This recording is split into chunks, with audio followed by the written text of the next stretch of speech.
नमस्कार दोस्तों, स्वागत है आप सभी का आपके अपने YouTube channel study with M में। तो देखिए, आज मैं आप सभी के लिए काफ़ी महत्वपूर्ण क्लास लेके आ चुका हूं। आज की इस क्लास में हम डिस्कस करेंगे महत्वपूर्ण सामान्य हिंदी के कुछ प्रश्नों के बारे में। साथ ही साथ उससे संबंधित कुछ फैक्ट भी मैं आपको ज़रूर बताऊंगा, ताकि आप सभी लोग इन प्रश्नों के माध्यम से अपना जो हिंदी विषय है उसको मजबूत कर सकें। देखिए, ये जो क्लास है उसको चलाने का आज ये पहला क्लास है। उसको चला इस जो क्लासें हैं इनको चलाने का महत्वपूर्ण जो उद्देश्य है वो आपके आगामी परीक्षाओं को देखते हुए ये क्लासों का आयोजन किया जा रहा है। फ्री ऑफ कॉस्ट है, किसी भी क्लास के लिए आपको किसी भी चीज़ का शुल्क नहीं देना है।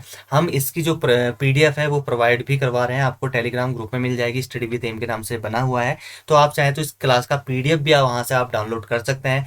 साथ ही साथ ये जो क्लास है रोज़ शाम को आपको 6 बजे प्रोवाइड हो जाएगी, तो आप सभी लोग 6 बजे इस क्लास को देख सकते हैं। आगामी जो आप लोगों को पता ही होगा, आगामी आपकी उत्तराखंड पुलिस में उप निरीक्षक यानी सब इंस्पेक्टर की वैकेंसी निकलने वाली है।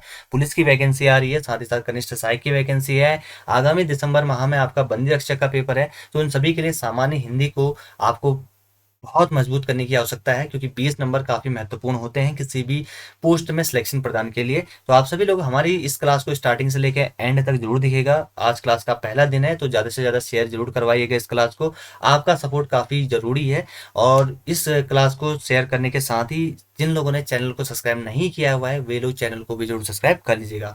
तो बढ़ते हैं हम आज की क्लास की ओर। आज की क्लास का हमारा पहला क्वेश्चन है आपका, हिंदी में ध्वनियाँ कितनी प्रकार की होती हैं ये आपको बताना है। आप सभी लोगों के सामने चार ऑप्शन ये रहे, 2 प्रकार की, 4 प्रकार की, 6 प्रकार की या फिर 8 प्रकार की। अगर आप लोगों को इसका आंसर आ रहा है तो आप सभी लोग नीचे कमेंट सेक्शन में कमेंट करके जरूर बताइएगा कि पहले का आंसर क्या है। इससे क्या होगा कि आपकी प्रैक्टिस बढ़ेगी।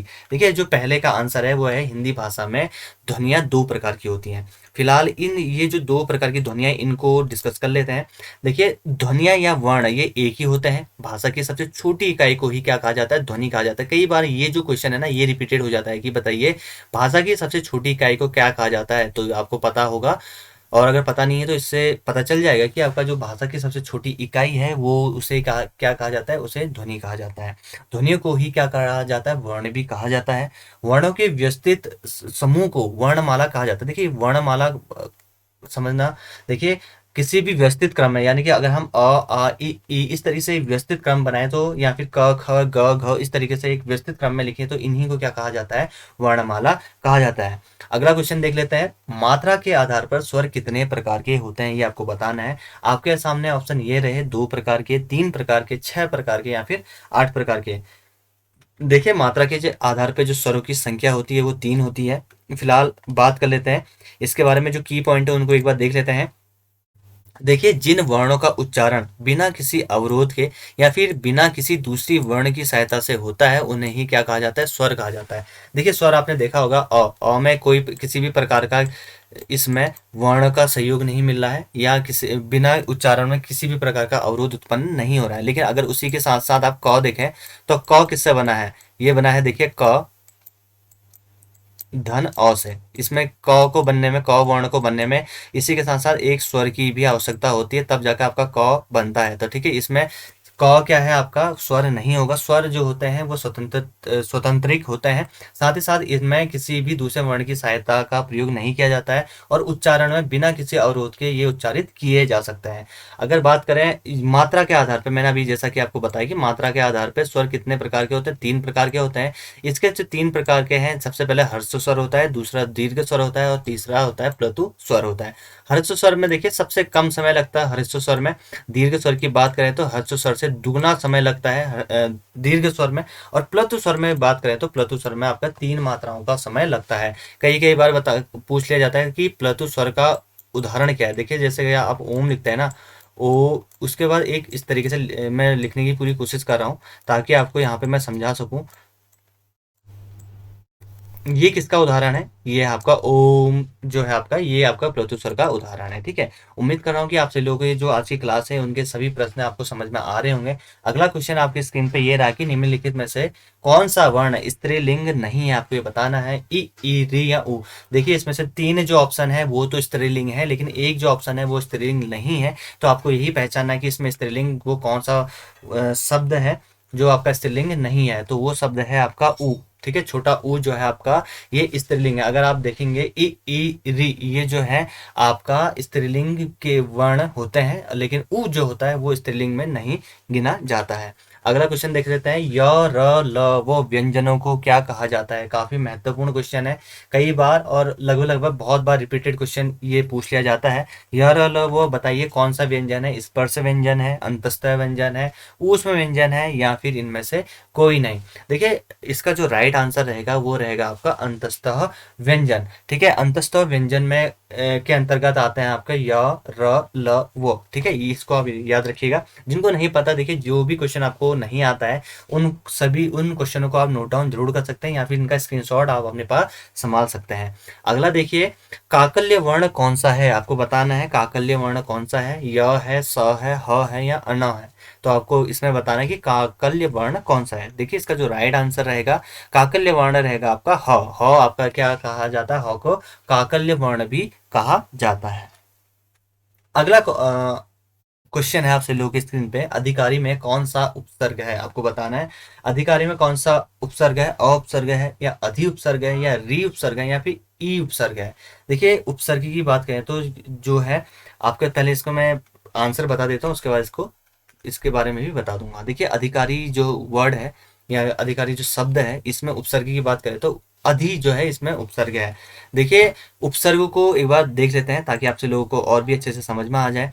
देखिए वे शब्दांश जो किसी शब्द के आरंभ में लगकर उनके अर्थ में विशेषता ला देते हैं, उन्हीं को क्या कहा जाता है, उपसर्ग कहा जाता है। देखिए उपसर्ग जो लगेगा ना वो किसी भी शब्द के आगे लगेगा, अगर आप उसका संधि विच्छेद करेंगे तो उसका एक सार्थक अर्थ भी निकलेगा। ठीक है, ठीक है, इसमें अधि जो है आपका उपसर्ग है। अगर बात करें, कभी कभी ये भी पूछ लिया जाता है कि बताइए संस्कृत भाषा में उपसर्गों की कितनी संख्या, तो आपको ये नोट डाउन करना होगा कि आपकी संस्कृत भाषा में अगर उपसर्गों की संख्या बताई जाए तो पूछी जाए तो उसको आप 22 राइट टिक करेंगे।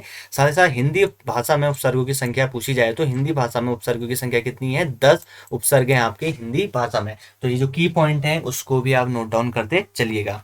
अगला क्वेश्चन देख लेते हैं, रसोईया में कौन सा प्रत्यय है। अभी इससे पहले हमने उपसर्ग पढ़ा है। इस जो पूरा मैंने सामान्य हिंदी के प्रैक्टिस सेट एक नाम, ये पूरा बैच को नाम दिया है। इसमें मैं रोज आप सभी लोगों से जितने भी महत्वपूर्ण हर एक टॉपिक से, चाहे वो आपका वर्ण से हो, शब्द से हो, वाक्य से हो, प्रत्यय, मुहावरे, उन सभी से कंबाइन करके आप सभी लोगों के लिए क्वेश्चनों का सेट दूंगा रोज शाम को 6 बजे।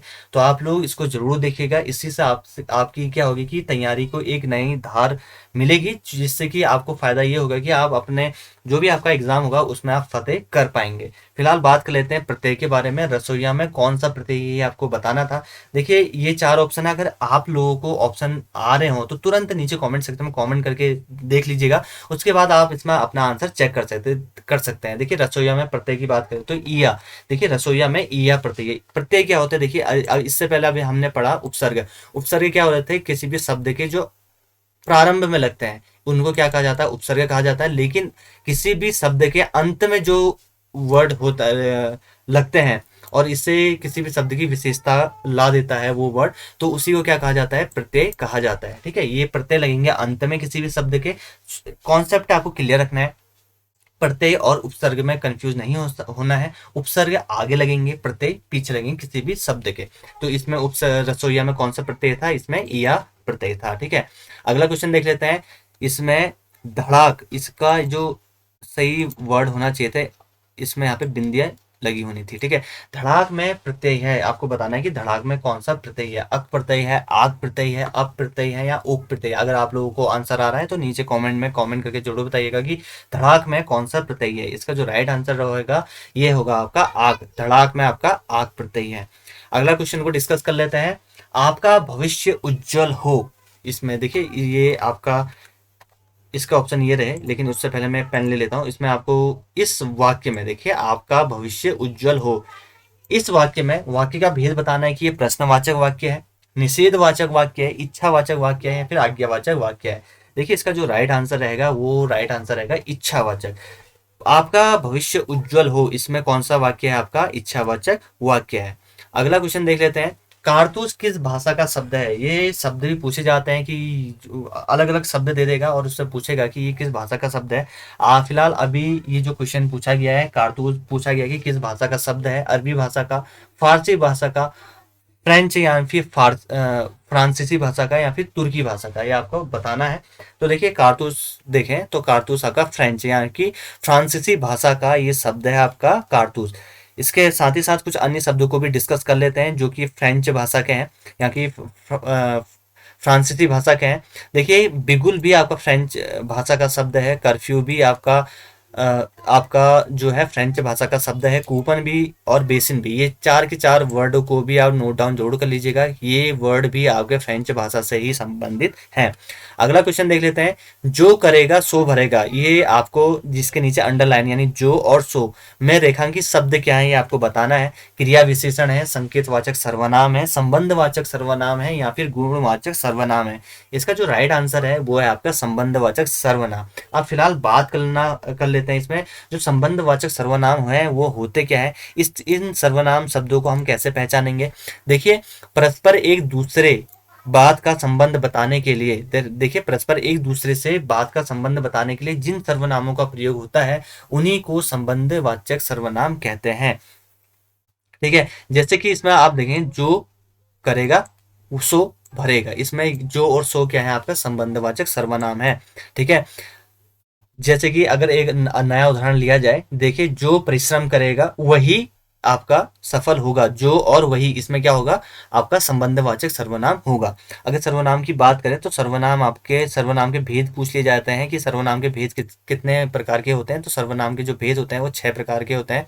देखिए सबसे पहले आपका पुरुषवाचक सर्वनाम होता है, दूसरा आपका निश्चयवाचक सर्वनाम होता है, तीसरा आपका देखिए अनिश्चयवाचक सर्वनाम होता है, चौथा आपका संबंधवाचक सर्वनाम होता है, पांचवा आपका प्रश्नवाचक सर्वनाम होता है और छठा आपका निजवाचक सर्वनाम होता है। आगे जितनी भी क्लासें बढ़ेंगी इन सभी क्लासों में इनसे भी संबंधित क्वेश्चन आएंगे, तो ये सभी आपके क्लियर होते रहेंगे। अगला क्वेश्चन देख लेते हैं, सद्भावना का संधि विच्छेद क्या है, आपको बताने कि सद्भावना में कौन सा संधि विच्छेद है। आपके सामने 4 संधि विच्छेद है, फटाफट से जितने भी लोग देख रहे हैं तो नीचे कमेंट सेक्शन में कमेंट करके बताइए कि सद्भावना का संधि विच्छेद क्या है। सधन भावना है, सधन द भावना है या सत धन भावना है या सत धन भावना है। देखिए इसका जो राइट आंसर है वो रहेगा आपका सत धन भावना। साथ ही साथ नीचे कमेंट सेक्शन में कमेंट करके भी बताइएगा कि सत धन भावना में किस प्रकार की संधि है, व्यंजन संधि है, स्वर संधि है, विसर्ग संधि। आपको मैंने 3 ऑप्शन दे दिए हैं, फटक से नीचे कमेंट करके बताइए सत धन भावना में किस प्रकार की संधि है। तो इसमें देखिए व्यंजन संधि है, जिसको नहीं आता वो नोट डाउन जरूर कर लीजिएगा इसमें कौन सी संधि है, व्यंजन संधि है। अगला क्वेश्चन आपका देखिए, दुराशा का संधि विच्छेद क्या है, आपका पूछा है दुराशा। 4 ऑप्शन आप सभी लोगों के सामने है, जल्दी से कमेंट सेक्शन में कमेंट करके बताइए कि दुराशा का संधि विच्छेद क्या है। देखिए इसका जो राइट आंसर रहेगा वो होगा धु धन आशा, इसमें विसर्ग संधि रहेगी, ऑप्शन नंबर सी इसका राइट आंसर रहेगा। अगला क्वेश्चन देख लेते हैं, भूध्रुव का संधि विच्छेद क्या है। ये देखिए ये जो वर्ड है काफी इंपॉर्टेंट है, बहुत सारे लोग इसमें गलती करेंगे। देखिए इसके ऑप्शन में आपको दे देता हूँ, ये आपके सामने 4 ऑप्शन है, आप सभी लोग इसका आंसर लगा लीजिए। भूध्रुव का संधि विच्छेद क्या है, देखिए फिर उसके बाद देखते हैं इसमें से कितने लोग सही रहते हैं। इसका जो राइट आंसर रहेगा देखिए ये रहेगा आपका भू धन ऊर्ध्व। देखिए काफी महत्वपूर्ण क्वेश्चन है और इसको नोट डाउन जरूर कर लीजिएगा, इसको स्टार मार्क कर लीजिएगा क्योंकि ये क्वेश्चन पूछे जाने की संभावना है। कुछ नया सा क्वेश्चन था इसलिए मैंने इसको आपको आज की क्लास में रखा। भूधर्व का संधि विच्छेद होगा भू धन ऊर्ध्व। ठीक है, इसका राइट आंसर ये रहेगा। अगला क्वेश्चन देख लेते हैं। अगला क्वेश्चन आपका है इप्सित का विलोम क्या है। ठीक है, इप्सित का विलोम शब्द पूछा गया है आपसे, अभिषिप्त है या फिर अनिषिप्त है, प्रोसिप्त है या सुनिश्चित है। ठीक है, ये आपके सामने 4 ऑप्शन रखे गए हैं। इसिप्त का विलोम, ये भी काफी महत्वपूर्ण क्वेश्चन है। देखिए इसिप्त का जो विलोम होता है वो होता है आपका अनिषिप्त। ठीक है, अनिषिप्त ये आपका विलोम शब्द होता है। अगला क्वेश्चन देख लेते हैं। इसमें राजा का विलोम पूछा गया है। राजा का विलोम क्या होता है। पहला ऑप्शन आपका गरीब, दरिद्र, रंक या फिर भिखारी। इसको भी नीचे आप सभी लोग का आंसर लगाइएगा। इसका भी राजा का विलोम क्या होता है। देखिए जो राजा का विलोम होता है वो होता है आपका रंक। ऑप्शन नंबर सी इसका राइट आंसर रहेगा। राजा का विलोम क्या रहेगा आपका रंक रहेगा। अगला क्वेश्चन आपका देखिए गूलर का फूल होने का अर्थ क्या है। कई बार परीक्षा में देखा जाता है कि इसमें जो अर्थ पूछे जाते हैं उसी को लोग गलत कराते हैं। इसके जो ऑप्शन है 4 ऑप्शन ये आपके सामने रहे। गुलर का फूल होने का अर्थ लाल पीला होना, सुंदर होना, विवर्ण होना या फिर दुर्लभ होना। तो इसका जो राइट आंसर है वो होगा आपका दुर्लभ होना, यानी कि ऑप्शन नंबर डी इसका राइट आंसर रहेगा। अगला क्वेश्चन देख लेते हैं। कागजी घोड़े दौड़ाने का मुहावरे का अर्थ क्या है। कागजी घोड़े दौड़ाना कहते हैं ना कि यहाँ एक कागजी घोड़े दौड़ा रहा है। ठीक है। तो कागजी घोड़े दौड़ाने का अर्थ क्या है, ये आपके सामने चार ऑप्शन रहे हैं। तो इसको जिन लोगों को भी इसका आंसर आ रहा है नीचे कमेंट सेक्शन में कमेंट करके जरूर अपना आंसर लगाइए। कागजी घोड़े दौड़ाने मोहरा के अर्थ, नकली घोड़ा दौड़ाना, बहुत परिश्रम करना, व्यर्थ ही लिखा पढ़ी करना, या फिर जांच पड़ताल करना। इसका जो राइट आंसर रहेगा वो होगा आपका व्यर्थ की लिखा पढ़ी करना को क्या कहते हैं हम, कागजी घोड़े दौड़ाना। अगला क्वेश्चन है आपका, देखा है मिट्टी का तत्सम रूप बताना है कि मिट्टी का तत्सम रूप क्या होता है। तत्सम और तद्भव दो प्रकार के शब्द हैं। तत्सम रूप, तत्सम होता है कि संस्कृत से आए हुए वर्ड, ठीक है, संस्कृत के वर्ड ही आपके क्या तत्सम। लेकिन तद्भव होता है जो आपका है संस्कृत से आए हुए लेकिन हिंदी भाषा में परिवर्तित हो चुके हैं, उनको कहा जाता है आपका तद्भव। तत्सम बताना है इसमें से कौन सा शब्द आपका तत्सम है। देखिए इसका जो राइट आंसर है वो राइट आंसर रहेगा मृतिका। मृतिका ही आपकी क्या है, मिट्टी भाषा का तत्सम रूप है। देखिए 19 सवाल में हम पहुंच चुके हैं। अभी आपका इसके बाद एक लास्ट सवाल और रहने वाला है। फिलहाल अभी भी जितने लोग इस क्लास को देख रहे हैं उन सभी लोगों से मेरा रिक्वेस्ट रहेगा कि जरूर आप सभी लोग हमारे चैनल को जरूर सपोर्ट करिएगा, और चैनल को सब्सक्राइब करने के साथ ही अपने दोस्तों के साथ इसको जरूर शेयर करिएगा। रोज ही मैं आप सभी लोगों के लिए 20 क्वेश्चन बहुत ही धुआंधार तरीके से लाने वाला हूं, और बहुत ही इंपॉर्टेंट इन सभी क्वेश्चन रहेंगे। साथ ही साथ फैक्ट भी आपसे लोगों को बताने वाला हूं, तो ज़्यादा से ज़्यादा इस क्लास को आप सभी लोग सपोर्ट करिएगा। और साथ ही साथ आपको एक चीज़ और बताने वाला हूँ, रात को 9 बजे आप सभी लोगों के लिए महत्वपूर्ण जीएस की क्लास भी आ रही है रोज। तो दो टाइमिंग नोट डाउन कर लीजिएगा, रोज शाम को 6 बजे हिंदी क्लास और रोज रात को 9 बजे आपकी जीएस की क्लास। इन दो क्लासों को जरूर अटेंड करिएगा। अगला क्वेश्चन है आपका, देखिए शुद्ध वर्तनी का चयन करना है। बहुत बार शुद्ध वर्तनी पूछ ली जाती है, काफी महत्वपूर्ण वर्तनी लेकर आया हूँ। जिन जिन लोगों को आंसर आता है नीचे कॉमेंट सेक्शन में कॉमेंट करके जरूर बताइए कि शुद्ध वर्तनी क्या है अधिशासी का। देखिए ऑप्शन नंबर ए इसका राइट आंसर है अधिशासी, ठीक है। अधिशासी इस तरीके से लिखा जाता है। तो ठीक है दोस्तों, एक क्लास आज से स्टार्ट करी है हमने सामान्य हिंदी प्रैक्टिस सेट एक नाम से, ठीक है। इसकी हम प्लेलिस्ट भी बना देंगे ताकि आपसे लोगों को रोज की क्लास आपको प्रोवाइड हो सके। साथ ही साथ कमेंट करिएगा नीचे आपको कैसी लगी आज की क्लास। वीडियो को शेयर जरूर करवा दीजिएगा जितने भी आपके सोशल मीडिया हैंडल्स हैं। तो ठीक है दोस्तों, मिलते हैं आपसे लोगों से नेक्स्ट इंटरेस्टिंग वीडियोस या फिर क्लास के साथ। तब तक के लिए धन्यवाद।